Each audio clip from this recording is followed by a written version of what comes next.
I'd just gotten back from 2 weeks of shredding the slopes in Aspen with my best friend. Around midnight, my phone rang. Someone told me to move my car. Half asleep, I figured it was a prank call, mumbled "You've gotta be kidding me," and went back to sleep. A few minutes later, a man claiming to be a cop called. "Move your car immediately, or we're having it towed." All sleepiness vanished in an instant. But my car was parked in my own designated spot. Where was I supposed to move it to? The man's voice on the phone was a raw, angry bark. "You parked in the wrong spot. Move it, you hear me?" I frowned, my patience worn thin from 2 weeks of travel and being woken up in the middle of the night. "You must have the wrong number. I'm in my own parking spot. Where am I supposed to go?" "Your spot? I've been parking here since the day I moved in. You better move that piece of junk, or I'm not responsible for what happens to it." His words sent a shiver of doubt through me. What if I really had parked in the wrong place? I threw on some clothes, grabbed my keys, and headed down to the parking garage. The moment I approached, a burly, menacing man pointed a thick finger in my face and started screaming. "You goddamn bitch. Shameless slut, you dare take my spot? You got a death wish or something?" The sudden torrent of abuse stunned me. Tears welled up in my eyes, hot and involuntary.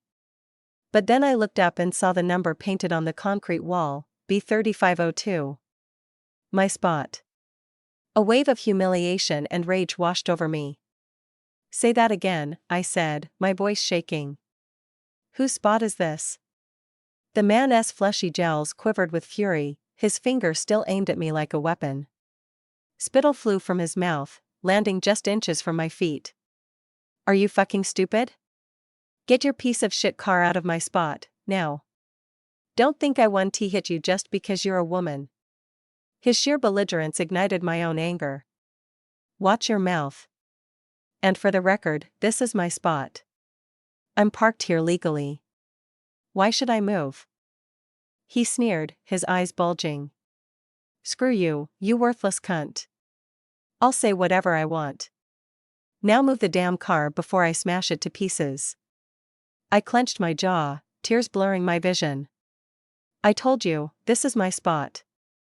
You have no right to make me move." He brought his heavy boot down on my car door. A sickening thud echoed through the garage, leaving a deep dent in the metal. "My right is that I'm your fucking boss right now. Are you moving it or not? The next kick lands on you." I glanced up at the security camera mounted on the ceiling. "No," I said, my voice dripping with fury. "Go ahead. Try it. I'll make sure you rot in a cell." He spat on the ground, a disgusting glob of yellow phlegm landing on my shoe. "Ooh, a tough little bitch, are we? Fine. I want to kick you. I'll just smash your car." He stomped over to his own vehicle, a massive black Mercedes, and returned a moment later with a baseball bat in his hand. "Last chance. Are you moving the car?" "No." He raised the bat with a savage grin. "It's illegal to hit you. But it's not illegal to smash a piece of junk parked in my spot." Crunch. Crack. Smash. He brought the bat down again and again, caving in the front of my car. The thunderous noise set off a sickening chorus of car alarms throughout the garage. A security guard came running, rubbing the sleep from his eyes. "What's going on? What are you two doing in the middle of the night?" 2. Seeing the guard, the tears I'd been holding back finally streamed down my face. The bully, Frank, beat me to it, smoothly offering the guard a cigarette. "Hey, man, sorry about the noise. It's this little bitch here. Parked in my spot and refuses to move. Stubborn as a mule. You know how these young women are, think they're princesses and the whole world has to bow down to them." The guard saw the premium brand of the cigarette and a greedy grin spread across his face. He tucked it behind his ear for later. Then he turned to me, his expression all stern disapproval. "Miss, if you're in someone else's spot, just move. There's no need to make a scene. You young girls are all the same, spoiled rotten. Not everyone in this world is going to coddle you just because you're a woman. Now move your car and stop causing trouble. I stared at him, a fire blazing in my chest. One cigarette is all it takes for you to throw fairness out the window? This spot is mine. Why the hell should I move? The guard hesitated for a second. Frank scoffed. She's a fucking liar. I've been parking here since I moved in. How come I've never heard it was your spot? Besides, you drive a cheap piece of junk like that, you think you can afford a parking spot that costs more than your car? You've gotta be kidding me. The guard's eyes flickered between my old, beat-up sedan and Frank's gleaming Mercedes. It didn't take him long to make up his mind. Come on, lady, it's the middle of the night. Just move it and be done with it. You're keeping everyone awake over nothing. How can you be so selfish? Look, there are plenty of empty spots over there. Just park in one of those. I told you, this spot is mine. I bought it. I'm not moving. Oh, so you want to play it that way, huh? Frank's face turned purple with rage.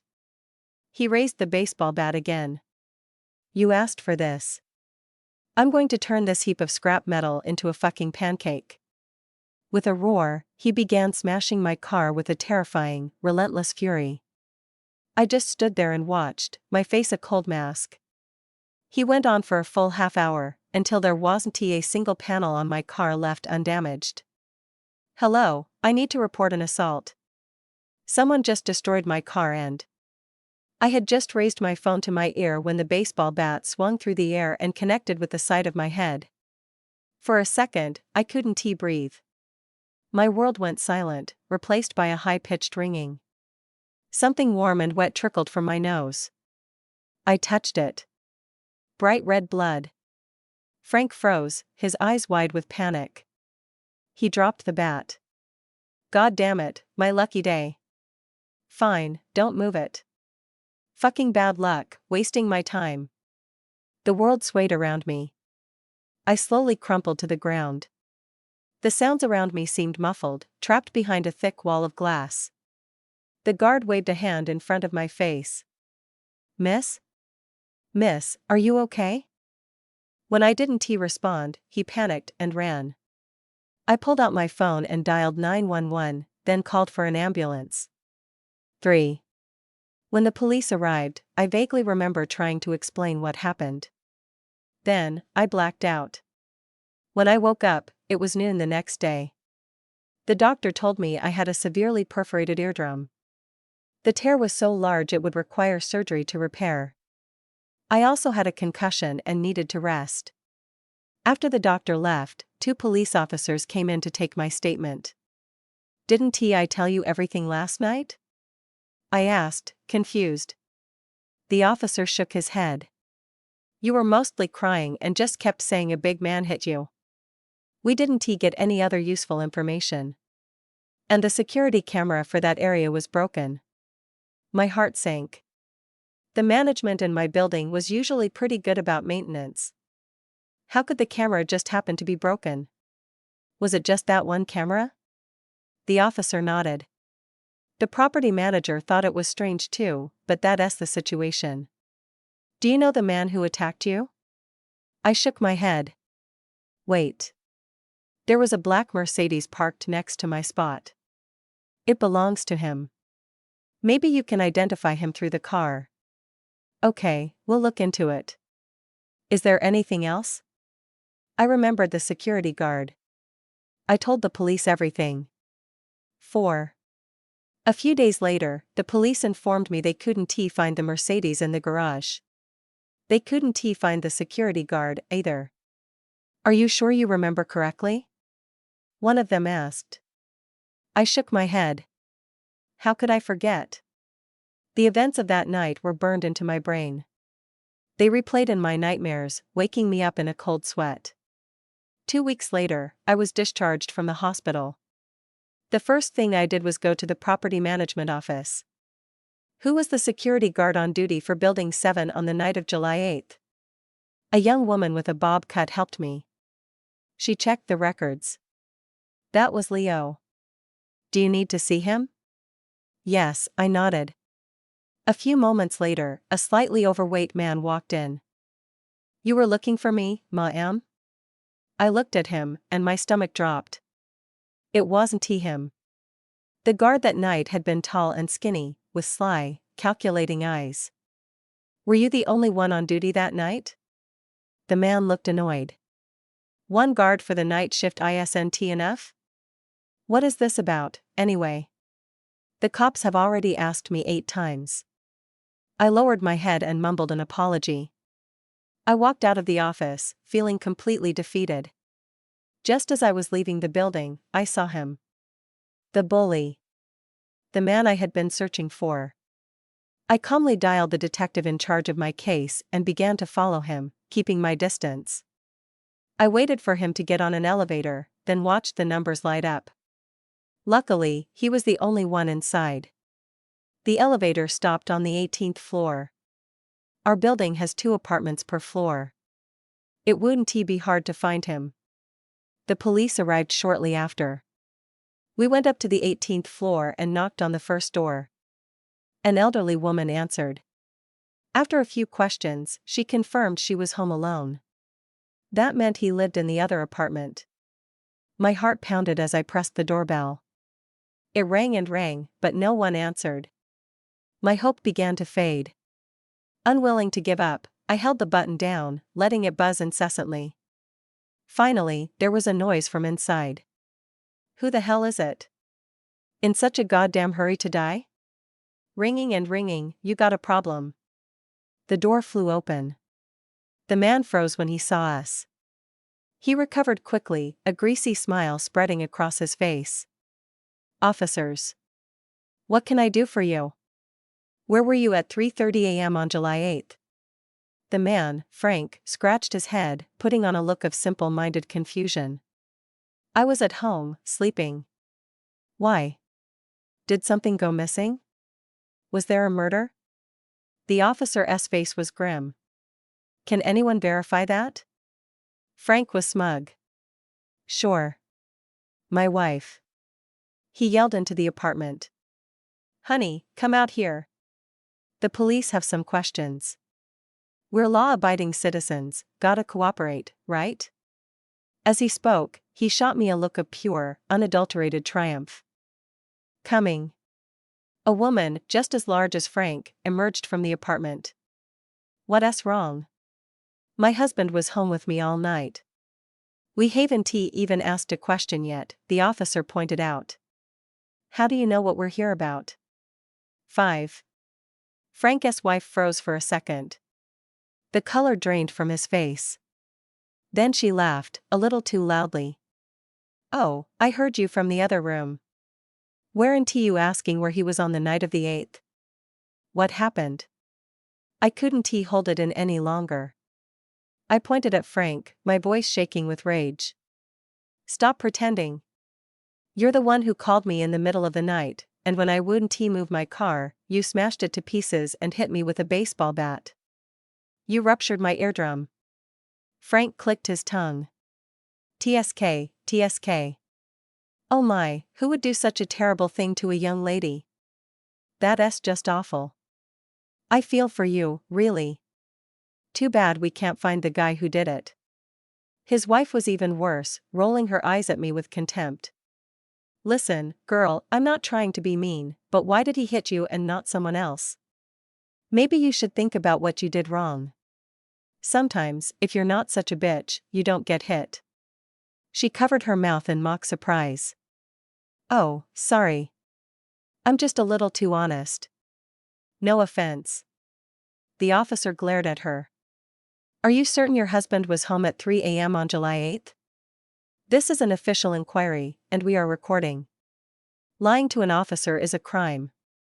Frank's wife, clearly confident we had no proof, stood her ground. Don't worry, officer. We're good, law-abiding citizens. We would never commit perjury. All right then. The officer sighed. We'll need to see your IDs for our report. The couple reluctantly handed them over. After we left, the officer told me, we'll run a check on any vehicles registered to them. In the meantime, please be careful.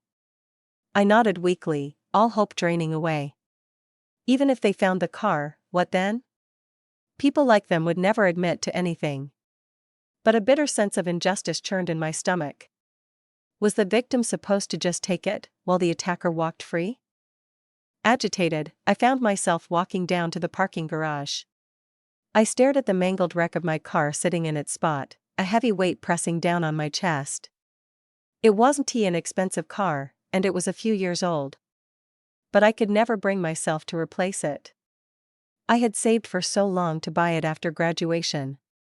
It was my first major purchase.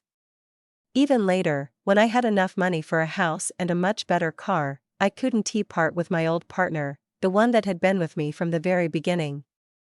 I ran my hand over the dents and gashes, and the tears I'd been holding back finally broke free. Suddenly, a small light on the dashboard flickered. It was as if my old friend, my silent companion of so many years, was trying to say hello. My mind exploded. How could I have been so stupid? My Dashcam. It recorded 24/7. And I had cloud backup, with storage for up to 90 days of footage. 6. I practically flew back to my apartment, memory card in hand. Before I could even plug it in, I got a friend request on my phone. The profile picture was of Frank. The message read, "Accept. Urgent." My hands trembled as I accepted. Was he here to apologize, knowing about the dashcam? I was wrong. He was here to gloat. Sucker. You deserved it. That's what you get for taking my spot. What were you gonna do? Cry to the cops again? They can't do shit without proof. Bet you're pissed. My fingers flew across the screen, my knuckles white. The law has a long arm. You just wait. He sent back a rolling eyes emoji. Then came the final, infuriating message. Ha ha ha, stay mad. Go on, try and get me arrested. I'll be waiting. And I know that spot is yours now. Soon as you move that piece of junk, I'm parking there again. Thanks for buying me a parking spot, bitch. He followed it up by spamming me with a dozen gifs of a smirking man saying thank you. Then, one last taunt. Come on, little slut. Call the cops again. I'll be right here at home, waiting for them to come get me. Okay. I sent the single word, a cold smile on my face, then blocked him. He was so brazen because he knew the number and the social media account were untraceable burners. Fine. I didn't need trash like him cluttering up my phone anyway. I took a deep breath, plugged the memory card into my laptop, and found the video from that night. You goddamn bitch. Shameless slut, you dare take my spot? You got a death wish or something? She's a fucking liar. I've been parking here since I moved in. Besides, you drive a cheap piece of junk like that, you think you can afford a parking spot that costs more than your car? You've gotta be kidding me. You asked for this. I'm going to turn this heap of scrap metal into a fucking pancake. God damn it, my lucky day. Fine, don't move it. Fucking bad luck. Every frame, every word was captured in crystal clear quality. The video and audio were perfect. I made a copy, grabbed the original memory card, and headed straight for the police station. Half an hour later, Frank and his wife were brought into the station. The moment he saw me, he started in. Well, if it isn't the little lady. Still haven't found the big bad man who hurt you? You know, harassing me like this is getting old. If you don't have any proof today, you're gonna have to pay for my wasted time. His wife pointed a fat finger at me. Are you shameless? Why are you so obsessed with my husband? Are you trying to be his mistress or something? I'm telling you, if you don't have a good reason for this today, I'm going to scratch your face off. The officer's voice was stern. This is a police station, not a fish market. Whose face are you scratching off? She was relentless. What's wrong with you people? You see a pretty young thing and you just melt? You believe whatever she says? You better have some solid evidence, or I'll sue you for harassing law-abiding citizens. Still playing tough, are we? The detective in charge of my case sneered. Come over here and take a look at this. He turned his computer monitor towards Frank. That's you, isn't it? Frank's face went slack with shock, his jowls trembling uncontrollably. His wife's jaw dropped. Then she started screaming. It's fake. A deep fake. We don't admit anything. Who knows where this bitch got some doctored video? She's framing an innocent man. Arrest her. We wouldn't have brought you in if we hadn't already verified the footage. You two really are something else. Still refusing to admit it even now. Well, you're not going anywhere today. Frank glared at me, his voice dripping with contempt. You really are a piece of work. So desperate for money you'd stoop to this. Fine. How much do you want? I can pay. He pulled a thick wad of cash from his wallet and started flinging bills at my face. Is that enough? No? There's more. He threw another handful. I ignored him and turned to the officer. What's the penalty for assault leading to a severe eardrum perforation? My ear still hasn't fully healed from the surgery. The officer looked at Frank, then back at me. Typically, 3 to 10 years, depending on the court's final judgment. Hearing this, Frank's wife exploded, pointing at the officer. Who are you trying to scare? He just hit her once. There's no way he's going to jail. Just tell us how much money you want.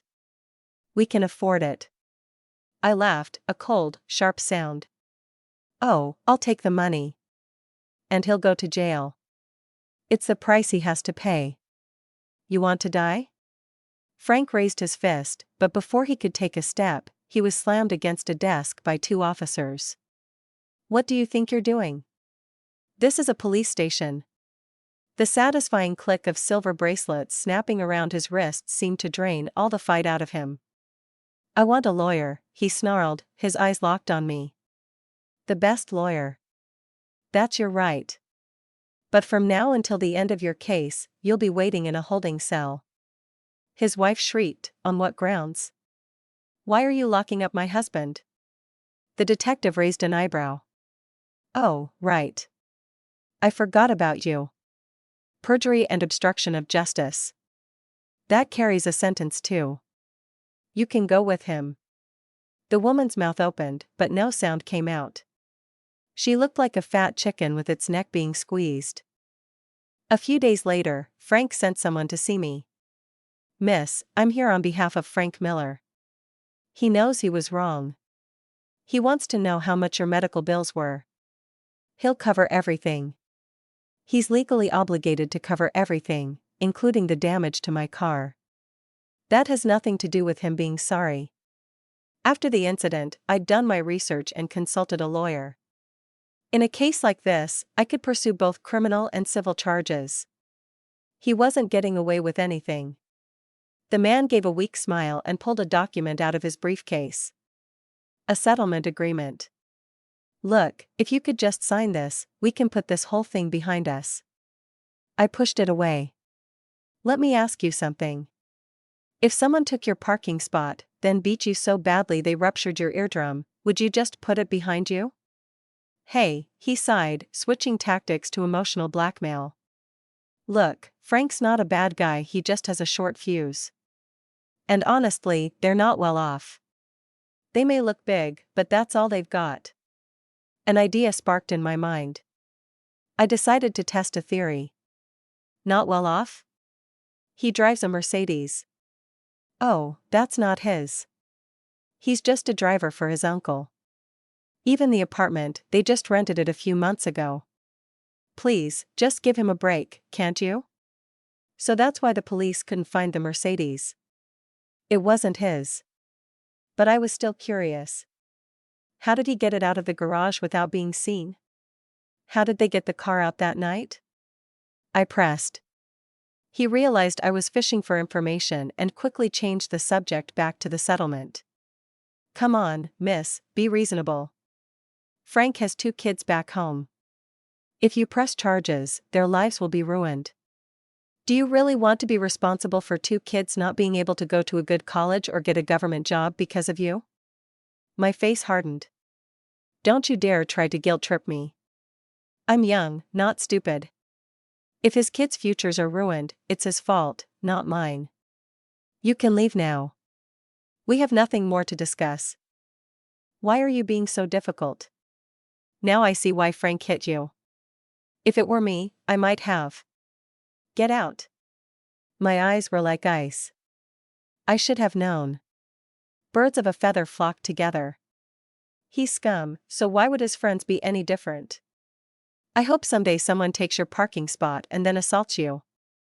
And when they do, I hope you have the grace to forgive them. The man clutched the papers, his eyes filled with a dark, simmering anger. I'm done here. You'd better watch yourself. When Frank's parents get here, they won't be as polite as I've been. I frowned, wondering what on earth he meant by that. I didn't have to wonder for long.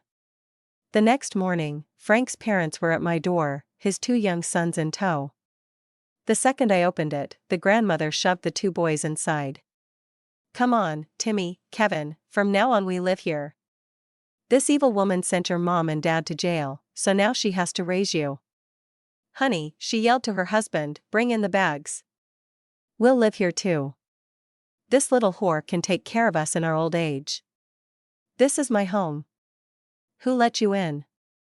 Get out. I yelled. One of the boys rushed at me and shoved me hard. You bad lady. You put my mommy and daddy in jail and you're bullying my grandma. I'll kill you. I grabbed his arm and pushed him back. He stumbled and fell to the floor. The old woman let out a piercing shriek and lunged at me. You dare touch my grandson? I'll kill you, you little bitch. I quickly backed away, keeping my distance. At her age, any physical contact, regardless of who was at fault, could land me in serious trouble. I wasn't about to fall into that trap. My retreat, however, they took as a sign of fear. She urged her grandsons on, and they began a rampage through my apartment, smashing everything in sight. While the whole family was lost in their frenzy, I quietly called the police. If these 2 couldn't bear to see their son and daughter-in-law in jail, then I'd be happy to send them along for a family reunion. A family should stick together, after all. It was just a shame about the kids. The police arrived quickly. We were all taken down to the station. Frank's mother cried and screamed, but no one was buying her act. She seemed confused. This routine had always worked for her back in her hometown. Why was it failing now? She must not be making a big enough scene. They'd already trashed my apartment, why not trash the police station too? That would show them how tough she was. The moment she tried, an officer had her in an arm lock. Police brutality. The police are beating an old woman. Help. Is anyone going to do something? She howled and shrieked. The 2 boys joined in, crying and wailing. Everyone else just watched her performance in cold silence. When she realized no one was falling for it, she finally shut up. When the police informed the elderly couple they were being detained for breaking and entering and destruction of property, they were dumbfounded. For what? She sent our son and his wife to jail, so we broke a few of her things to let off steam. How is that a crime? An officer explained patiently, your son and daughter-in-law are incarcerated because they broke the law. It has nothing to do with this young lady. You failed to learn from their mistakes and instead brought 2 children to her home to assault her and destroy her property. That is also against the law. You're facing charges for illegal entry and intentional destruction of property. Not only will you face jail time, but you will also have to compensate her for all the damages. The old woman plopped down on a chair and turned her head away. Go ahead. Lock us up. The officer nodded. That was the plan. Once Ms. Evans here tallies up the damages, the court will determine your sentence. You can wait. The grandparents were taken to a holding cell to be reunited with their son and daughter-in-law. The 2 boys were sent to their other grandparents' house. 10. I went home and photographed every broken item, digging up receipts for everything I could. All told, the damages came to about $8,000. I heard that when the old couple got the news, they nearly fainted. Not only had they failed to get justice for their son, but they'd gotten themselves arrested and now owed a small fortune. Frank Miller sent another representative. This time it was a woman who, at first glance, seemed reasonable. The moment we met, she grabbed my hand. "I'm so sorry, miss. My brother can be an idiot. I'm so sorry for what you've been through." So, this was his sister. The family resemblance was there, though she was much thinner. Her name was Anna. "Look, sis, I don't want to drag this out. Let's just talk numbers. How much will it take to make this go away? My brother knows he was wrong. We just need to resolve this, right? Frank has a terrible temper. If you let him sit in jail for a few years, who knows what he'll be like when he gets out. You're a single girl, you need to think about your safety, you know? If you don't settle, he does his time. But with that temper of his, I'm really worried he might do something crazy when he's out. And next time, it might be more than just a perforated eardrum." Anna sat back, crossing her arms, a look of confidence on her face. I finally understood. So this was it. A threat. I couldn't help but laugh. The entire family was composed of unreasonable bullies. Why did I think his sister would be any different? "You can go. I'm not settling. The court can decide his sentence.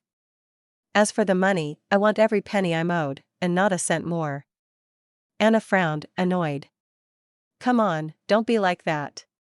You're just being emotional. How about this? As his older sister, I'll make the decision. I'll give you $100,000, total. You sign the papers, and we get them all out. Then I'll make him get on his knees and apologize to you, and I'll guarantee he never bothers you again. $100,000 is a lot of money. Frank told me you drive an old junker that's worth a few thousand. This could buy you a nice new car. You should learn to be satisfied. TSK. It really was a family affair. My car wasn't worth much, that was true. But her parents had caused almost $10,000 in damages to my apartment alone. My surgery, medical bills, and recovery from Frank's attack would cost close to $100,000. How did she have the audacity to offer me $100,000 to make it all disappear? Did she think I was that desperate for her money? Thank God she was so shameless. If she'd been reasonable and persistent, I might have had to work to find a reason to say no. Now, I didn't have to. My voice was cold. "Get out. I wouldn't settle for $1 million. You." Anna was furious. Seeing that I wouldn't budge, she dropped the act. "Fine. Have it your way. You'll regret this. There will come a day when you'll be crying." I watched her storm off, and a part of me was almost excited. This was incredible. The Miller family cavalry, arriving one by one to get themselves arrested. At this rate, I'd be able to afford a Mercedes by the time this was all over. 11. Anna's way of making me cry was to go live on social media with her 2 nephews and play the victim. In her livestream, she twisted the facts completely. She claimed I took her brother's parking spot, then conspired to have him thrown in jail. When his wife tried to reason with me, I had her thrown in jail too. When her parents came to demand an explanation, this vicious woman conspired to have them arrested as well. The 2 little boys cried for their mother on camera. Anna sobbed, gasping for breath. "Ms. Evans, I'm begging you, please let my brother and his wife go. We're just ordinary people, we can't afford to offend powerful people like you. They've been locked up for so long, surely you're not angry anymore. Please, for the sake of these 2 poor children, let my family go." As she spoke, she and her 2 nephews got on their knees and bowed to the camera. The online audience was a powder keg, and this was the match. The comments section exploded with people demanding to dox me. They wanted to crawl through the screen and strangle me. Before long, netizens started posting my home and work addresses in the comments. My phone number, my email, my social media accounts, everything was leaked. Within minutes, my phone was so overwhelmed with calls that it shut down. The phone lines at my office were so flooded we had to unplug them. I remained calm, waiting for the public outrage to reach its peak. During this time, Anna found me again. If you know what's good for you, you'll sign the settlement papers and pay my family $100,000 for emotional distress. Otherwise, the internet will tear you apart. I just stared at her blankly, said get lost, and locked the door. On the third day, the online mob reached a fever pitch. I went live on my company's official account using all the trending hashtags, and laid out all the evidence, the contract for my parking spot, photos of my destroyed car, my hospital records, photos of my ransacked apartment, the police reports, and the most damning evidence of all, clips from the dashcam footage. Every vile, insulting thing he'd said was displayed on the screen in big, flashing letters. The internet, a fickle beast, turned on a dime. Holy shit, we were used.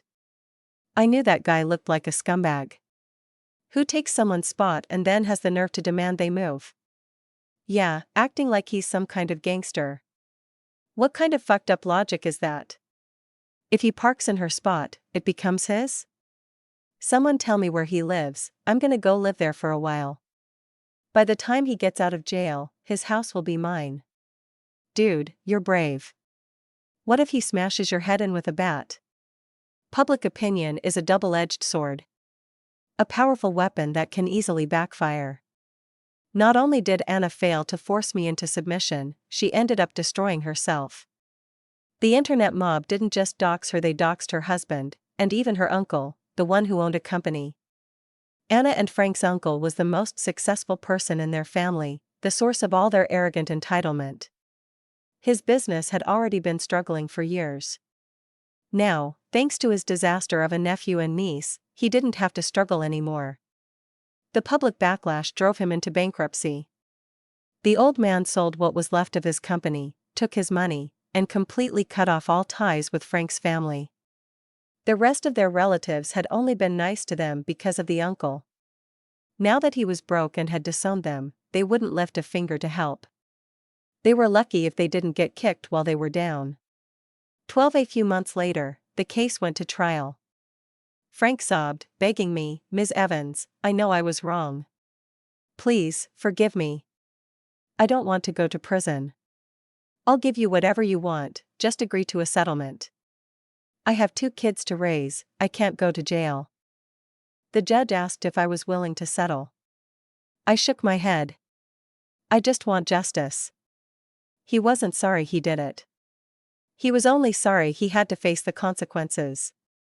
Frank Miller was found guilty of intentional assault and destruction of property. He was sentenced to 5 years and 3 months in prison and ordered to pay me $25,000 in restitution. His wife, for perjury and obstruction of justice, was sentenced to 3 months.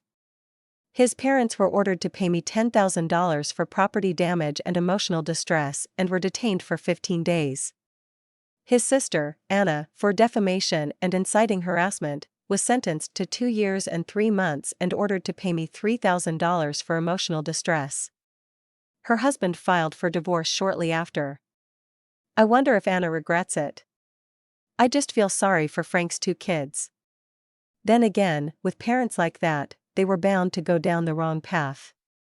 Hopefully, after all this, their family will learn a lesson and raise their children not to follow in their footsteps. I took the $38,000 in compensation and bought myself a brand new car. After my livestream clearing my name, my company seized the opportunity and launched a massive promotional campaign. In a few hours, we made what would normally be 6 months' worth of sales. My boss was ecstatic. He expanded the production line and gave me a $10,000 bonus. On top of that, he gave me a month of paid leave to fully recover.